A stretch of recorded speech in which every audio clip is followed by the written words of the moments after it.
Hey now, Brawlers, it's time for another Board Game Brawl review with Nick Minahan, sponsored by BoardGameBliss.com.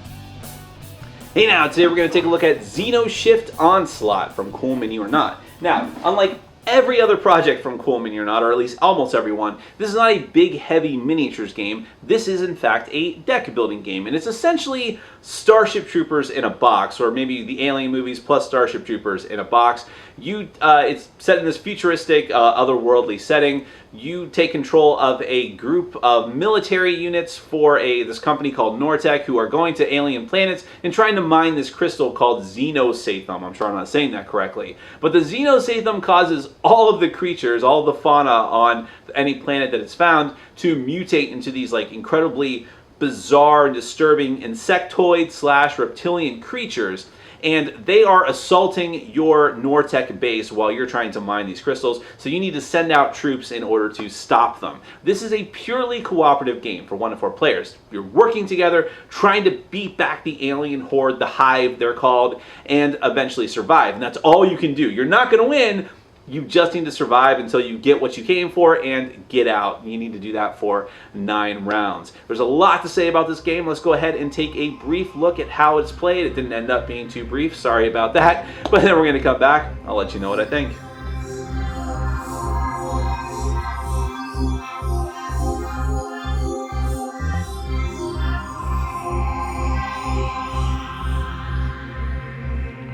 Alright, I'm going to give you a very brief overview of XenoShyft Onslaught from Cool Mini or Not. This is a purely cooperative game from 1 to 4 players, which means you can play the game solo if you like. Now, the theme of the game is essentially Starship Troopers. You are in this case, you're a mercenary force working for this company called Nortec, and you're trying to protect their assets on this alien planet and trying to mine these XenoShyft gems, which are incredibly valuable but also very volatile and have a very negative impact on the local fauna, to the point where there are alien hordes coming to take over and destroy the base that the company has set up that is trying to mine these minerals. So you and the other players need to field teams of essentially colonial marines, although I'm sure that's a trademarked phrase, in order to beat back the alien hordes. You're not trying to destroy them all, you're simply trying to survive for 9 rounds. And in every 3 rounds, you go through another wave. So there's 3 waves of enemies that you have to deal with. If you can survive those 9 rounds before your base is destroyed,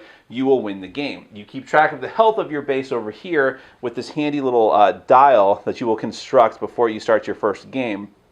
You can set the base hit points here, and it has a number of hit points equal to 15 times the number of players. So for a solo game, you're only going to have 15 points, but for a maximum 4-player game, you'll have 60 hit points on the base. And that is because, in true cooperative game fashion, the game gets progressively, it sort of balances out with the number of players. So you may have a lot of hit points on your base, but that means that every player is going to have swarms of aliens coming at them that you're going to have to deal with, which means there's the potential for the base taking more damage is much, much greater.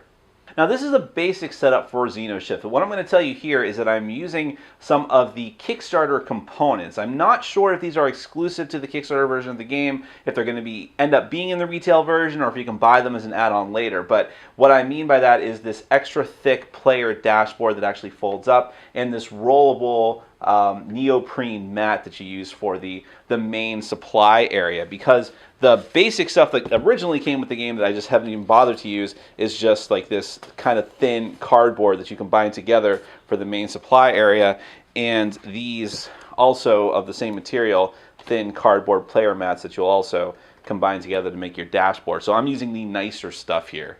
Now, in addition to the dashboard, each player is going to have a certain division card. The division cards are essentially telling you what segment of the Nortec mercenary forces you're actually coming from, and this will give you a certain boost during the course of the game that the other players don't have. So, for instance, if you are from the Med Bay division, you'll put this card just in front of you at the start of the game. You'll get a couple of extra med packs that you're going to shuffle into your starting deck, because this is a deck building game. And then during different waves of the battle, or different waves of the game, you're going to get different special abilities. So during Wave 1, once per round, you can reduce the cost of a medical card by 1 to a minimum of 1. But in Wave 2, and on top of that, whenever you play a medical card, you can heal 1 troop up to 2. And then in Wave 3, whenever you would heal or prevent damage, you can increase that amount by 1. Then you have the Command Center, which is sort of more of a generic one. It just makes items cheaper, just is all around useful. You can draw more cards. The Armory reduces the cost of armor and makes those a more appealing thing to use during the course of the game. Same thing, the Barracks is going to be letting you get extra Rangers, which are great to have at the beginning of the game, and so on and so forth. Weapons research, the weaponry and such. Just a way for you to distinguish yourself from the other characters in the game. You'll also start off with a starting deck. Like in any deck building game, you're going to have your own starting deck of cards. It's going to be the same as all the other players, aside from the extra cards you start off with from your division. So you've got 4 militia cards and then 6 XenoShyft cards. Now, this is a good time to talk about a breakdown of a troop card. Down in the bottom left corner, you're going to have the combat rating. In the bottom right corner, you're going to have the health rating. Now, in every card except for militia that's in the stock, you'll also have a XenoShyft cost. Which is how much XenoShyft you have to spend in order to buy it. You can't buy militia unless you're one of the certain division cards, which lets you take extra ones. Then the cards will usually have special abilities. Now the militia here has an ability that only kicks off in Wave 2 that lets you burn it, which is permanently put it back on the stack in order to give yourself a discount on better cards. So this is a way for you to get rid of your weaker militia and get better troops later on. Now the XenoShyft cards, you're going to start off with 6 of these level 1 XenoShyft cards that give you +1 to spend. And then these have special abilities as well. During Wave 2 and on, you can burn, which is put them back on the stack, remember, 3 of these cards in order to take a +3 XenoShyft card from the stack and put it into your discard pile instead. And the 3 XenoShyft card during Wave 3, you can trade them in for a 6 XenoShyft card. So you can constantly get better and better currency automatically, and in fact that's the only way that you're going to be getting currency. During the start of each round, you'll also get a free XenoShyft card into your hand depending on what wave you're in, so either 1, 2, or 3. Now over here we have the general stock supply of cards that you can acquire in order to flesh out your deck. Now this is a typical deck building game, which means that your starting deck cards, in this type of game you're going to draw 6 cards because you'll start off with a total of 12. The 4 militia, the 6 XenoShyft cards, and then the 2 special cards you get from your division. So you'll be drawing 6 cards. The difference with XenoShyft is a couple of different things. First off, you draw at the start of the turn. In fact, every player, because it's a cooperative game, takes their phases at the same time. So for the most part, there is an exception to that. But so the first phase is going to be drawing, so every player is going to draw 6 cards from their deck at the start of their turn. Then you go to the acquire phase, which is where you get your free XenoShyft, and then you can start buying cards from the stock. Now the big difference here is that when you buy cards in XenoShyft, they go immediately into your hand, just like the XenoShyft that you get for free does. So you can use them right away as soon as you purchase them.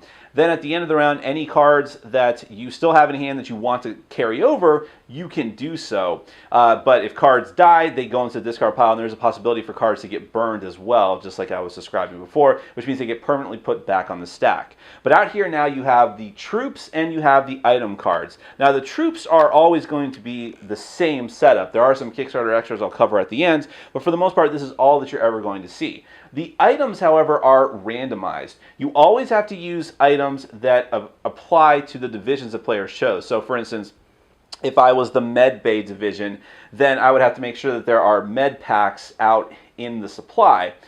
But everything else that is not keyed into the player's divisions has to be randomized with these item tracker cards. All of them are, these are purely just for randomizing the items. You'll take a bunch of them at random and put them out here, and then take the appropriate stacks of cards until you have all 9 of them that make up the stock. Now, just to go over some of these troop cards that you may have the potential to purchase.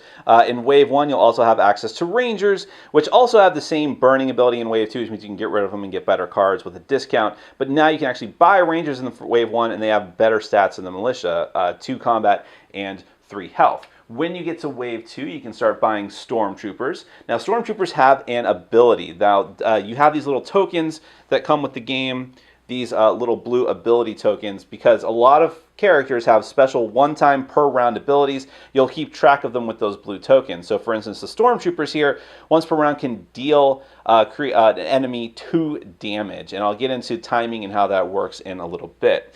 The Field Medic also has an ability. Remember, these are Wave 2 cards. You can only purchase them when Wave 2 occurs. The Field Medic can actually prevent 2 damage to another one of your troops. And notice that their stats are all significantly better than the Wave 1 troops as well. The Paratrooper is instant because if you're a Magic player, then to put it one way, he has Flash. You can play him instantly, keep him in your hand, and play him into your lineup whenever you would normally be able to play instant effects, which I'll get to. And he has 5 combat and 3 health. You can also instantly put armor and weapons on him at the same time. Then in Wave 3, you get the really big gun. And notice that the cost keeps getting progressively more as well. This game is all about progression. Enemies getting tougher, you getting tougher, the stuff that you need to purchase getting more expensive, and so on. So here you have the Ajax Battlesuit, which available in Wave 3. Essentially, if the Ajax Battlesuit, once per round, if this is a special ability, if a troop kills an enemy, then all troops in your lane, which is your blue section of the dashboard, get +2 power, which is just going to make you really, really strong. And he starts off at a 6/6. Then you have the Defender Exo Mobile Suit, which has very weak combat but very strong health. And the reason for that is that once per round, he can essentially absorb 3 damage that would normally go to another one of your troops. And then you have the glass cannon here, the Hyperion Assault Battery 7/5. Once per round, when one of your enemies would take damage, you can deal another 4 damage to him using the Hyperion. Then we're going to take a look at some of these items. Remember, these are randomized to mostly to a degree. You have a lot of weapons. There are different categories of items. Each troop can have 1 weapon and 1 armor, and then you'll have special like science and medical cards, which can be used whenever they apply. So here you have the Spark Jumper Assault Rifle. Gives you +1 to your combat rating, whichever troop it's equipped to. And you can choose to discard this into your discard pile, so it's a one-time effect, in order to essentially have first strike and deal all of your damage first. Let's see, show you another example. I'll show you armor. Titan armor has no special ability, but it gives you a straight up +4 health, which is really great. Then we'll show you, of course, I got to show you the chainsaw. The chainsaw gives you +2 to combat, and you can choose to essentially have trample and deal extra damage to the next enemy in line. This will all make sense when I actually explain how all that works. The Dropship is an example of one of the tech items or the science items. You can play this in order to take a troop out of your discard pile and put it into your lane. So it's just a way for you to get reinforcements, essentially. Here's an example of like sort of an instant item you can use, the Bio Enhancer. Whenever one of the enemies would use one of its reveal effects, which I'll get to in a second. I know I keep saying that. You'll be able to use this card in order to give a troop +1 power and +1 HP until the end of the round. Then you, excuse me. Then you have grenades. Love grenades. You can just use this and deal 3 damage to an enemy. You can just say, okay, you know what? I'm not fighting that thing. I'm sending a grenade. And then I'll show you the med pack. This is an example of a medical item. You can use this for a reveal effect and prevent 2 damage that a troop would suffer, so you can just keep your guys alive longer. Alright, so once you go through the acquire phase, and there is one important thing I did not mention here. Now, this is a pure cooperative game, and what that means is that, wacky camera. That's what it means, wacky camera. What this means is that not only can you help yourself out by playing cards down onto your lane and putting your troops out, you can do it to your teammates as well. So after you get done buying cards or in between or whenever, you can start putting out your troops into your lane. But if you want, you can put them into your, I keep wanting to say opponents, but it's your teammates' lane instead. You could even give them equipment and items as well, whatever you want to do in order to help you out. And when you do that, it becomes the ownership of your teammate. But remember, you're all working together, and sometimes you need to do that. No one can really hot dog it. I'm sorry for the glare on the cards, by the way. So that is something to consider, that you can actually just help each other out and not necessarily worry so much about your own forces and what you're going to have there. Alright, so this might be the typical kind of setup that you're left with after your acquire phase and your planning phase of, move things around on your in your panel, in your lane, equip people, maybe give cards to other players or take cards from other players. But now you have to deal with the enemy. What's going to happen is you're going to have these 3 decks of cards labeled Wave 1, Wave 2, and Wave 3 for the Hive, which is the enemy. You're going to shuffle these up, and depending on the number of players, you're also going to shuffle in evil boss cards as well, which I'll explain in a second. So whatever wave you're in, you're going to fill up the rest of your dashboard on the enemy lane with hive cards. Every player does this. Then you're going to decide who's going to go first at the start of the game, and then it's going to pass around the table every round, because this part of the game, the combat phase, is actually going to be done in turn order. Everything else can be done simultaneously, but combat has to happen in turn order. When it's one player's turn, they have to resolve their entire lane of combat, every enemy, and then it goes on to the next player. So when it's the start of one player's combat phase, you're going to flip over the rightmost card in the enemy lane, and that enemy is going to be fighting the leftmost card in your troop lane. They basically go at it. But the first thing that happens are any reveal effects. Now this particular card doesn't have a reveal effect, but some of them do, meaning it'll say reveal, and then some sort of nasty special effects happen. And I'll go over some of the enemies in a moment. Assuming that your troop actually survived whatever the reveal effect was, then they duke it out. You compare combats and health, and it happens simultaneously in normal situations. So this Corpse Eater here is going to deal one, let's go ahead and focus in on that a bit. So the Corpse Eater is going to go ahead and deal 1 damage to my Ranger. So you take one of the damage tokens and put it on there, but at the same time, because I have this weapon, I'm dealing 3 damage to the Corpse Eater. Now the Corpse Eater has a special effect that says that instead it's going to not die, instead go back to the end of the lane, but normally that would mean that the enemy would die and get put off into the enemy discard pile, but my Ranger would survive. Now if that had gone differently, then my guy would, with his equipment, would have to go into the discard pile. But in any case, combat is going to continue until one lane is empty. Either all the troops on your side have been killed, or all the enemies, the hive, have been destroyed.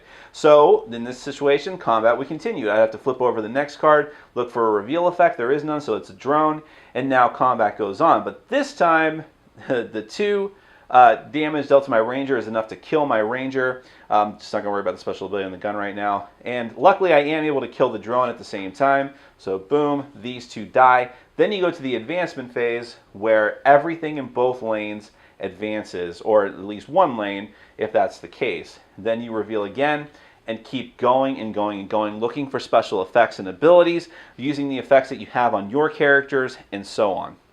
The important thing is that if you have items like grenades or like those med packs and stim packs, you can use them after reveal effects or when the card tells you to. You can always use a lot of different reactions, and sometimes your abilities will be reactions as well. Not so much on these militia, but on some of the more powerful cards. So here, I'll go ahead and show you some of the enemy cards and their different special abilities. There's a lot of different enemies in every stack. So in Wave 1, you have enemies like the Smoker. His reveal effect is that you put him back at the end of the enemy line, and then all enemies receive +1 power so long as it's alive. The Swarmer, the first time that it attacks, it gets the first strike. It gets to deal all of its damage first, which could be devastating. The Shield Swarm is like the Smoker, except for it reduces damage by 1 so long as it's alive. The Charger can actually overrun. Any damage that it deals gets dealt to over what it takes to kill the first troop in line, goes to the next one, and it could potentially deal damage to your base as well. Then you have the Worm Host. The Worm Host says that if this enemy kills a troop, you discard any equipment on that troop, heal it to full, and place it at the end of the line. It becomes an enemy, essentially. Then you get to Wave 2. They just get worse and worse and worse. You have the Shifter, which now is 4 and 4. This fights the last troop in line instead of the first and continues backwards. The Panic Spider will deal 2 damage to the first troop in line when it's revealed, and then put that troop at the end of the line. The Brain Mantis. Every wave has some sort of like controlling thing. The Brave Mantis is going to take a troop from your discard pile and put it into the enemy lane, and give it a boost as well. And the Queel Beast, every time the enemy attacks, it deals an additional damage to the first 3 troops in lane, which can be really, really deadly. And then Wave 3, which is just the nastiest of the nasty. You have the Hydra. The first time an enemy would be killed, instead you place it at the end of the enemy line and heal it to 4 HP. Or I'm sorry, yeah, when he would be killed, you do that. The Bomber is super nasty. Each time an effect deals this enemy damage, you deal the base 3 damage. The Death Spur. This enemy fights the last troop in line instead of the first, and if this enemy survives a combat, it immediately discard it and deal the base 6 damage, which is just really, really bad. And then the Berserker. This enemy gains additional power equal to the total amount of damage on it. Then there are the bosses. Every stack is going to have one of 2 random bosses. So every wave has 2 potential random bosses. So in wave 1, you could have the Bile Roach. Each time this enemy kills a troop, burn that troop, which means permanently putting back on the stack and deal the base 2 damage. Then you have the Overseer. Each time the enemy kills a troop, burn that troop, and then search the wave for a Gatherer card and place it at the end of the enemy line. The Flesh Ripper Hornet. The first time this enemy attacks, it gets to deal its damage first, like the first strike, and if it kills a troop, you burn that troop. The Tunnel Worm. When it's revealed, you place 1 additional enemy face down at the end of the enemy lane. If this enemy kills a troop, burn that troop. The Brood Mother. You place this enemy at the end of the enemy lane. When it's revealed, each time a troop is killed, you place 1 wave 2 enemy face down at the end of the enemy lane. And finally, the Eater of Hope, an 8/8. When revealed, you burn a troop in lane chosen by the owner. This enemy deals its damage to the first 2 troops in lane when it attacks. That is just brutal. Now, that's the potential of what you're going to be facing during the game. And let me just finish up what happens during combat. Let's assume, now the best case scenario is that you wipe out all the enemies. If you wipe out all the enemies, you're good. Play is going to go to the next player. If every player has taken their combat turn, you go and start a new round of the game. You move down the little tracker here, and then you're good to go. But if the opposite happens, and there are enemies left over after all of your troops have been killed on a player's turn, those enemies deal their combined power in damage to the base. And remember that your base only has 15 hit points per player, and you have to survive 9 rounds. So it is very, very important that at all costs you defeat as many enemies as you can before they get to deal damage to the base.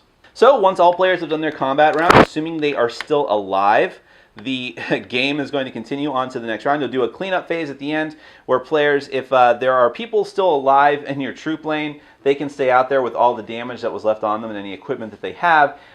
If you have any cards left in hand, you can choose to either discard them or keep them. At the start of your next round, you'll draw up to 6.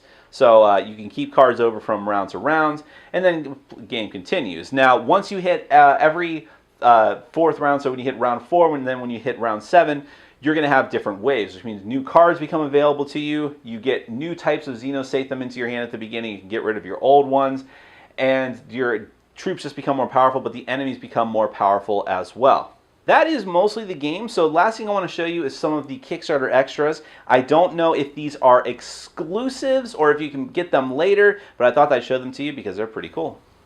All right, so the first of the Kickstarter extras I'm going to show you are troops that you can use instead of the standard troops that you have out in display. So these, the first couple I'm going to show you are for Wave 2. Essentially, you can choose to use them instead of either the Stormtrooper, the Field Medic, or the Paratrooper. You can do it either randomly or by choice with the other players.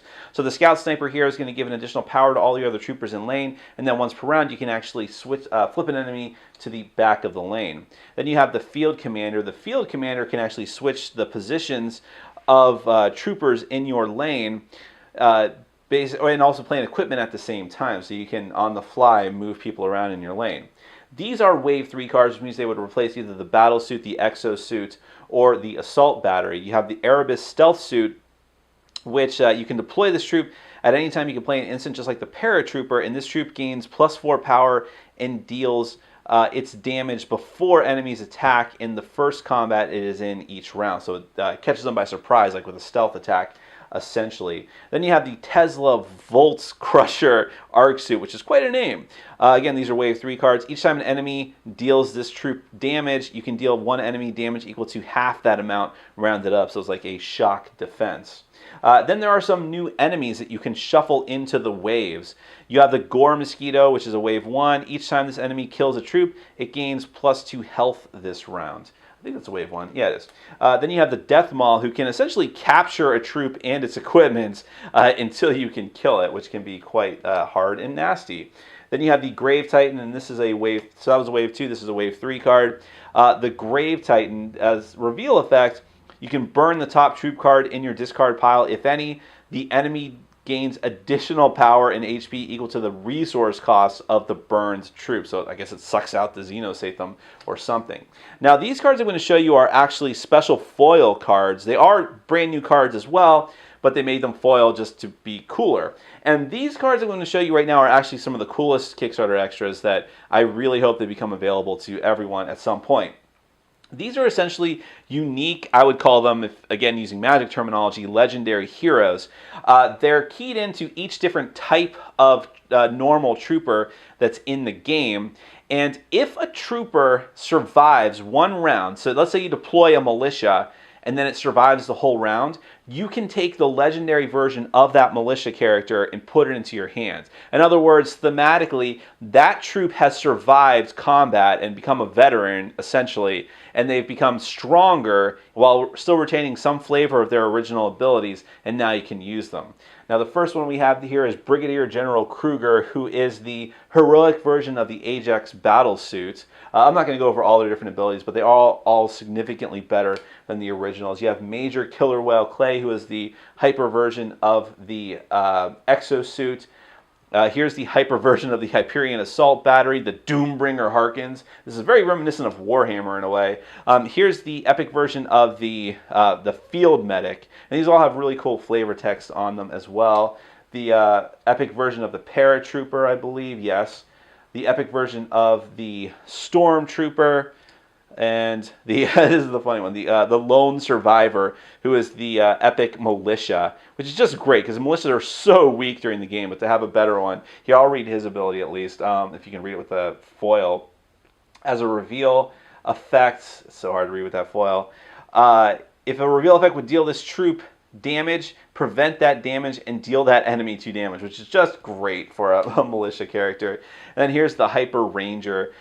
So it's just a really cool bit of flavor to add to the game. Then you have foil versions of the bosses, and these are not different at all. These are just full arts, different varied versions of the bosses, which are still look really cool, and I'll probably use them instead. But there is one new boss that comes as part of this foil pack that deserves special mention.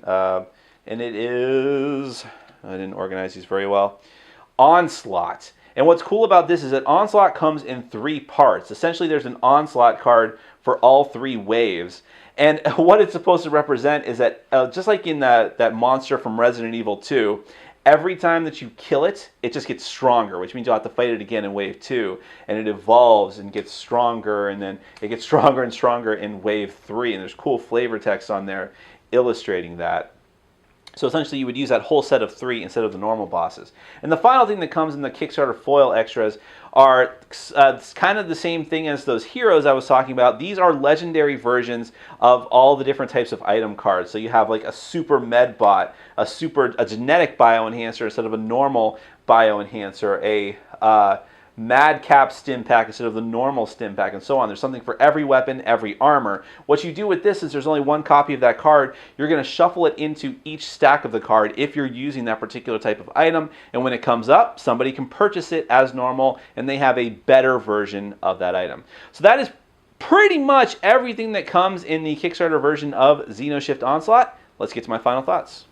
All right, so one thing I forgot to talk about in the overview was the first player marker that comes with the game. I'm not sure if the retail editions will have this or this is only for Kickstarters, but this was it's like a miniature of one of the Nortec soldiers, and it's terrible. It's one of the worst miniatures I've ever seen from Cool Mini or Not, probably the worst, although I don't have every game they've ever produced. But you have to glue it together, which is no other miniature I've gotten from them I've ever had to glue together. It doesn't glue together right, the arm doesn't sit on right, there's no base to it, so it won't actually stand up, and it's supposed to be a first player marker. Find something else, it's fine. And if you don't get this for some reason, either the retail copies don't have it or you're missing yours, don't even worry about it. It's not worth the effort to get another version of it. Moving on to the actual game, the theme and components. The theme is solid. I mean, it's kind of generic in some ways. It's not a lot of story to flesh it out, but it's colonial marines going up against aliens, and it works. It's really tightly tied to the gameplay, how you've got the 2 lanes and the enemies crashing into the troops. There's a lot of the special abilities of both the enemies and the troops. The Hive and the troops, I should call them the Hive, are really thematic, like the Paratroopers being able to instantly jump in, and then there's monsters like the Shifter who can just cloak and go to the back of the line and start attacking people. There's lots of these little bits of cool theme that are injected into the game as you play. And then the whole thing with just equipping your characters. I mean, it all works very, very well thematically. And when you combine it, moving on to the components, with the artwork and how everything looks, it's stunning. The artwork is phenomenal. It's great. All Cool Mini or Not games have pretty good art as far as I can remember, in my opinion. But, you know, a lot of them use sort of cartoony style art, anime style, which I like. I love that type of art. But for this, it needs to be grim and gritty to really get that kind of Starship Troopers feel across, or alien feel. And it works really, really well. I love it. Some of this artwork, even though it's kind of brutal and grotesque, I would love to see on my wall. I guess it doesn't speak very well for me in my psychosis. But I really cannot complain about any of the artwork or the graphic design. The thing I would complain about as far as the components go, well, this is a double-edged sword. So the Kickstarter version that I have, and again, I'm not entirely sure if this stuff will be available to retail purchasers later, but the nice heavy board game quality boards, the player boards, and the neoprene mat, those are awesome. I will never play with the basic cardboard versions of those ever again, which means that hopefully the retail people aren't stuck with only that. But the problem is none of this extra Kickstarter stuff fits into the box. In fact, even though the insert is okay as far as the card storage, there aren't enough spaces for, in fact, I'm going to make a wager that even if I took out all the extra Kickstarter cards, there still wouldn't be enough room for all the base cards if you want to separate every single instance of them. And then the boards and the neoprene mat do not fit at all. Now, a fan of the show actually showed me how he cut out like the center of the insert, and was able, and by doing that, he was able to put in the neoprene mat and the other boards. But that's work, and if you don't want to do that, then it kind of sucks that they didn't plan ahead for this with the box. And so my box is probably going to be stuck mostly open with the mat rolled off to the side for now. Actually, here's the mat right here, so just kind of sitting out here where XenoShyft would go next to it. So that's kind of a bummer, but also a first world problem, so it's not really an influence on the, or an aspect of the game itself. But moving on to the game itself, this game is hard. It is really, really hard. That's the first thing I want to talk about. This is a brutally difficult game. I have heard people say that it's easy. I think what it is that there is some luck involved. This is a deck building game, and even though it's a deck building game not like a lot of others, because cards that you acquire go right into your hand, you draw at the beginning of your turn, you can carry some cards over, although that rarely happens. Because you usually have to use everything you have just to survive a wave or a round of a wave. So there's some differences in the deck building, but still it feels like some other deck builders and like some other cooperative deck builders even. I mean, I guess going back to the whole legendary encounters thing. But even so, because it's a deck builder, there is randomness to it. And sometimes you're just going to get a bad draw. You're going to get bad monsters in the row, and you just get either a hand of nothing but currency, and you know, you're still in wave one, or you get stuck with a hand of nothing but your bad Marines, and you don't have a lot of currency to purchase new stuff for them, and then you're just kind of stuck. So that kind of stuff can happen, or you just get really lucky. So I think the game can have swingy difficulty, but for the most part, almost every game that I've played has been brutally difficult, with the knowledge that you can get better. And we did get better and eventually won, because you can figure out, okay, we can expect this, we know what kind of monsters are coming out. There's a lot of monsters in this game, but if you have some kind of knowledge of what's going to be coming out of the monster wave decks, that will really, really help you out. And also knowing what items are randomized, but knowing which items are really best and which ones are going to give you the most help. And also, I love the idea, and this really helps with the difficulty as well, that every player is specialized. So everyone has a task, everyone has a duty, something that they're really, really good at, and if you can really own up to that and work together with that, then the game is going to be easier for you. And I love that everyone is distinct. I love that people have cards, or start off with cards at least, that other players don't have, and then have special abilities, 3 different abilities over the course of the game that nobody else has. That is great. I really, really love any game, especially in a deck building game, where you feel distinct from everyone else. And going back to I just touched on the pure co-op aspect. The cooperative aspect of this game I will say that that's probably the best thing about this game, because this is truly a co-op game. You cannot hot dog it in this, okay? And I talk about going back to comparing it to Legendary, at least the original Legendary, where it's supposed to be cooperative, but you're getting points. And people want to get the best cards because they ultimately want to have the most points at the end of the game. There is none of that here. And initially, when I was going over the rules of the game for our first play, I read the rules for how you can put troops into other players' lanes. And you can even give them equipment as well, and then that becomes their property. And the initial part of my board gaming brain was like I'm going to do that. You're not getting any of my cool stuff. I love this gun. I'm not giving this to you. And that quickly turns into, you need a gun? Take whatever you need! Because it is fast and furious, and you need to work together. There's just monsters coming at all sides. And even if you come first in combat, and you take care of your lane, and you wipe it all out, you are looking with dread over at your buddy's lane, just thinking, is he going to be able to make it? Oh, I have nothing else to give him. What am I going to do? And it forces you to really think ahead, not just for yourself, but what are you going to do for the other players? Is it better that I use this stim pack injection on my guy now, when I'll probably be okay and probably be able to make it through this wave, but will my partner over there be able to make it? You don't know. There's a little bit of push your luck in this game, because enemies are not necessarily revealed unless you deal damage to them or do special abilities to flip over their to look at their cards. Like one armor does that. So there's like, I think I'm really strong and I'll probably make it, but I don't know what's coming up. You know, I might have an idea. I've been counting cards and counting monsters, but still, what do I do? So that whole aspect of really being able to help each other back and forth is just stellar. It's like the most fascinating part about this game, and I just love it. And I mean, there's a lot of things. I'll just say it right now. I love this game. This is a fantastic game. I knew I would enjoy it when I found out it was cooperative and deck building, but everything about it, almost everything about it, is just stellar, including the difficulty. I don't necessarily mind the extreme difficulty if I feel like I'm getting better and really getting a rewarding experience out of it. And I think that XenoShyft at this point really does that. I love the randomization of the items and how you never quite know what's going to come out and what's going to be useful for you. Some items are clearly better than others, but everything has a use and can be good in a specific situation. I love that. I love that you can cater your attack force to you. Have it work hand in hand with your special abilities that you have from your division card, and just you feel different than everyone else by the end of the game. You feel like, okay, I'm the gear guy, or I'm the tech guy, or I'm just like the generalist who can give people, let people draw more cards and things like that.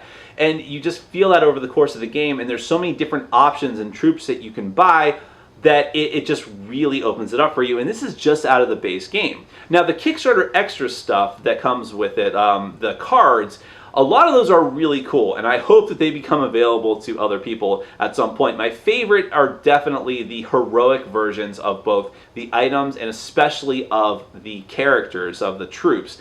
Those just add another extra thematic wrinkle to the game that feels really cool, because it feels like you've got these veterans who actually stuck around from battle to battle and got stronger and stronger. So it just helps the narrative of the game. And even having the cool, like, uber items that you just shuffle into each of the decks, that's not as big of a deal, but it's still very cool, and it's a cool thing to have, that you've got like these prototype things. And it makes me wish that I'd purchased a couple of the extra expansions on Kickstarter that gave you like psionic powers and such. But man, there's just such a lot of stuff to love in this game. The one thing I have not tried yet is the Onslaught Kickstarter boss. That is like 3 different evolved versions that you fight through each deck. I mentioned in my overview, it feels like Resident Evil 2, where you killed that one guy, but he keeps coming back in like a more grotesque form that's more powerful.